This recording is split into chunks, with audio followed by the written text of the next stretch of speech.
ബസ്സിൽ ലൈംഗിക അധിക്ഷേപം നേരിട്ടു എന്നൊരു യുവതി ആരോപണം നടത്തിയതിന് പിന്നാലെ മാനഹാനി മൂലം ഒരു യുവാവ് ദീപക് ആത്മഹത്യ ചെയ്ത വിവരം അറിയാം. ഇതിന്റെ കൂടുതൽ വിശേഷങ്ങൾ അറിയാൻ വേണ്ടി നമുക്ക് ശ്രീ നിരപ്പേൽ മത്തായിയെ സമീപിക്കാം.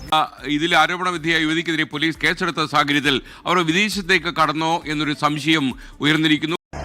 ദിനേശ, അതിമോഹമാണ് അതിമോഹം. അവനിപ്പോ ഈ കരക്കാരൻ മുഴുവൻ ശത്രുവാ. അവനെ വെച്ചേക്കരുത്. അന്വേഷണ സംഘം ഇന്നലെ വടകരയിലെ വീട്ടിലെത്തി യുവതിയുടെ മൊഴി വിശദമായി രേഖപ്പെടുത്തിയിരുന്നു.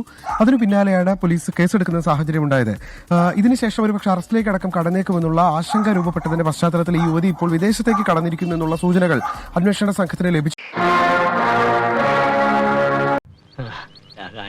ഇവർ ഇന്നലെ മൊഴിയെടുത്ത വീട്ടിൽ നിലവിലത്തെ സാഹചര്യത്തിൽ അവരില്ല. അതുകൊണ്ട് തന്നെ വിദേശത്തേക്ക് അവർ കടന്നു എന്നുള്ള ചില സൂചനകൾ അന്വേഷണ സംഘത്തിന് ലഭിച്ചിട്ടുണ്ട്. ഇതുമായി ബന്ധപ്പെട്ട അന്വേഷണങ്ങൾ പോലീസ് ഇപ്പോൾ നടത്തിക്കൊണ്ടിരിക്കുകയാണ്. അല്ലെങ്കിൽ ഈ പോലീസുകാർ ഇങ്ങനെയാ, എവിടെ വരണോ അവിടെ എല്ലാം കഴിയുമ്പോ എത്തും, എവിടെ വരണ്ടോ അവിടെ എല്ലാത്തിനും മുമ്പ് എത്തും. ആദ്യഘട്ടത്തിൽ പോലീസിന്റെ ഭാഗത്തുനിന്ന് കേവലം ഇതൊരു ആത്മഹത്യാ കേസാക്കി ഒതുക്കി തീർക്കുന്നതിന് വേണ്ടിയിട്ടുള്ള ശ്രമങ്ങൾ ഉണ്ടായിരുന്നു. ഇനി ഇത് ആവർത്തിക്കരുത്. ഒരബദ്ധമൊക്കെ ഏത് പോലീസുകാരനും പറ്റും. നിലവിൽ ഇവരെവിടെയാണ് എന്നുള്ളതിനെ കുറിച്ച് യാതൊരു വിവരവുമില്ല. നേരത്തെ ഇവർ വിദേശത്താണ് ഉണ്ടായിരുന്നത്. വിദേശത്തേക്ക് തന്നെ കടന്നിരിക്കാം എന്നുള്ളൊരു സൂചന കൂടി പോലീസിന് ഇപ്പോൾ ലഭ്യമായിട്ടുണ്ട്. ദുബൈയിലാണ് ഇവർ ഉണ്ടായിരുന്നത്. അവിടേക്ക് തന്നെ കടന്നിരിക്കാമെന്നും പോലീസ് കരുതുന്നുണ്ട്. പോലീസുകാരനെ തൊട്ട് കളിക്കല്ലേ. കേരള പോലീസ് ആരാണെന്ന് ഇന്ന് നീ വിവരം അറിയും. ധൈര്യം ഉണ്ടെങ്കിൽ പുറത്തേക്ക് വാടാ ചെറ്റേ.